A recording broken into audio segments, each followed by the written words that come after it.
The much-hyped October 31st talks between the National Socialist Council of Nagaland and the Bharatiya Janata Party-led government at the centre have not only failed to excite the Nagas, but have rather added to apprehension and curiosity among the people in Manipur, Arunachal Pradesh, Assam and even in Nagaland. Although a statement issued by the National Socialist Council of Nagaland on October 31st said God has answered your Naga people's prayers and they are now able to take positive steps towards a solution, the reality seemed to be different on the ground. The grassroots people are yet to know what exactly was agreed upon by both parties. While the talks have failed to excite the Nagas, who have been waiting for more than 6 decades for a lasting solution to the Indo-Naga political conflict, the negotiations have led to widespread apprehension and protests in Manipur, which has substantial Naga population. People from cross-sections of the society have hit the streets in Manipur demanding that the central government ensure territorial integrity of the state. With the National Socialist Council of Nagaland stressing on an inclusive package for the Nagas, people in Manipur are worried that the outcome of the talks will affect the territorial integrity of the state. The recent declaration of Manipur independence in London by 2 separatist leaders is also cause for worry for the people of the state vis-a-vis the talks with National Socialist Council of Nagaland, which continued for past 22 years. There is a vacuum at present. People in Nagaland have waited too long, and now that the formal talks are over, they are keen and curious to know what the talks have in store for them. However, nothing is in public domain. It is not wise to keep the people waiting for too long, particularly on an issue which is very close to their heart, said Nagaland-based journalist and activist Banu Haralu. While the lack of clarity on talks has led to anxiety among the Metis in Manipur, it has also aggrieved the Nagas in the state. Any package, like autonomy for Nagas in Manipur, might make the Metis unhappy, and at the same time a raw deal to the Nagas might trigger unrest in Naga-inhabited areas of Manipur. Political parties in Manipur have demanded that Union Home Minister Amit Shah make good on his assurance that a lasting solution to the Naga political issue will not be inked without consulting the parties of Manipur, Arunachal Pradesh and Assam. Manipur Chief Minister N. Biren Singh has also reiterated that Shah categorically told him that no decision will be taken without consulting the stakeholder states, particularly Manipur.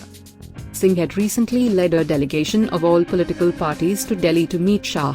The delegation discussed at length the Naga talks and its impact in Manipur. Although there have not been much protests in Arunachal Pradesh and Assam over the Naga talks, tension has gripped some areas, particularly the Naga-dominated areas. While there is sizable Naga population in Assam's Karbi Anglong and Dima Hazau district, Arunachal Pradesh's Tarap, Chainling and Longding districts also have sizable Naga population. Assam Chief Minister Sarbananda Sonowal had earlier stated that the government would not compromise with the state's territorial integrity and that the state would not part with even an inch of its land. The All Arunachal Pradesh Students' Union had also warned the central government against the impact of the talks on the territorial integrity of the state. The Arunachal Pradesh Congress Committee has written to Chief Minister Pema Khandu seeking an all-party meeting to discuss the ongoing Naga peace talks and the framework agreement signed between the National Socialist Council of Nagaland and Government of India in 2015. The opposition party had also asked the CM to make the government's stand clear on the Naga talks before a final decision is taken over the issue by the centre. All this has forced the centre to issue an urgent communication stating, it has come to notice of the government that lots of rumours and misinformation is being spread in media, including social media, that final Naga settlement has been arrived at and will be announced soon. This is creating anxiety and concern in some parts of the country.